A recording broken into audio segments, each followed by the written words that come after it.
what Aardman do so brilliantly is that they appeal to every generation, actually. So you'll very happily sit and watch an Aardman movie with your kids.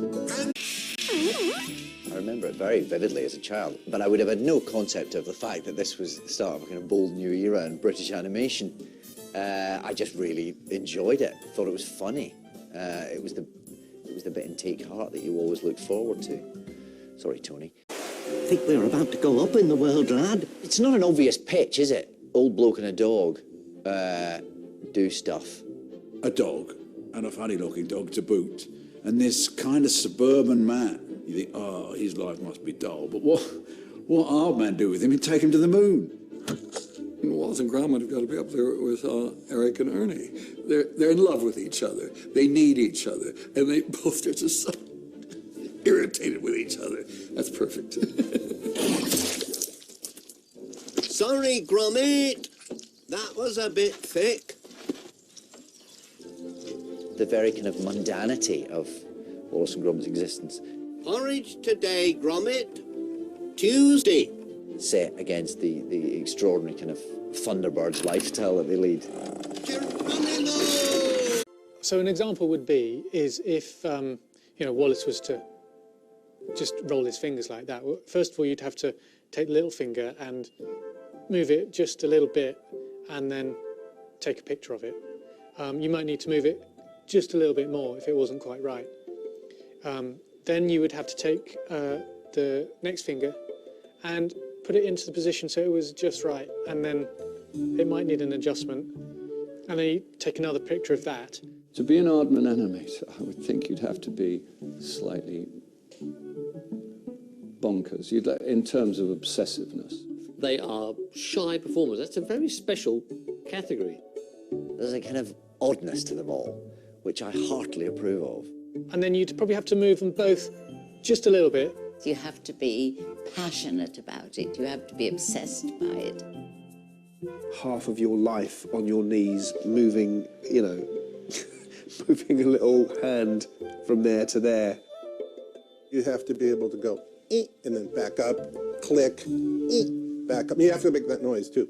It's like some weird sort of torture, really. I think I'd go, oh, come on, we've been doing this for 2.5 years now. Let's just put a brick wall up. But no, every single frame is just full of stuff. Let's go plundering! In 2012, with the wind firmly beneath their sails, they set off on their most ambitious venture ever.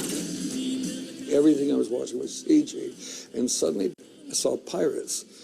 And I sat there and I was just amazed at how beautiful it was, because it wasn't computer generated. It was real light hitting real materials.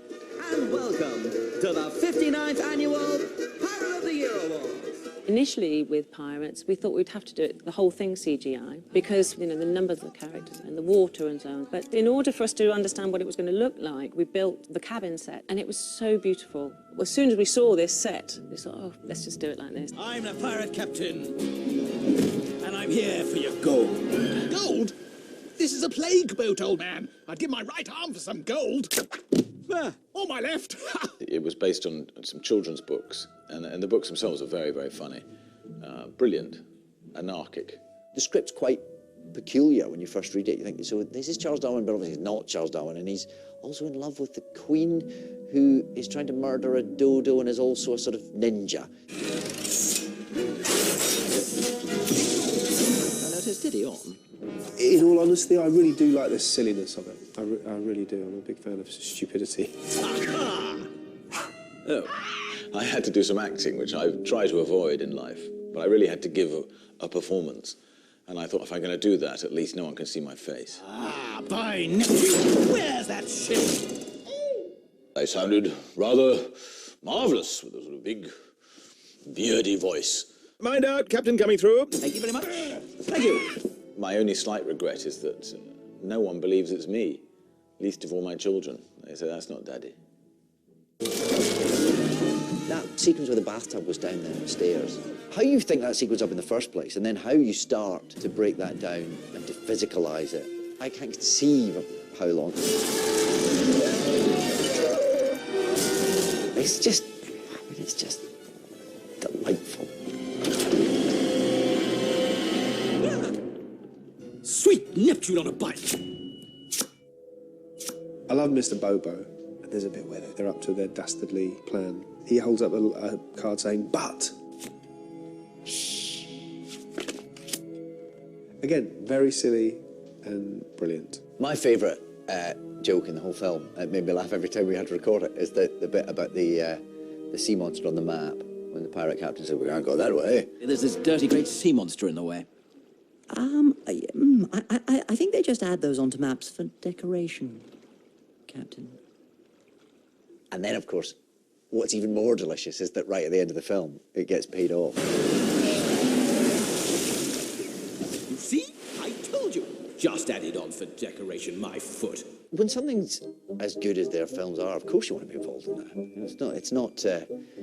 They don't have to beg actors to sign up.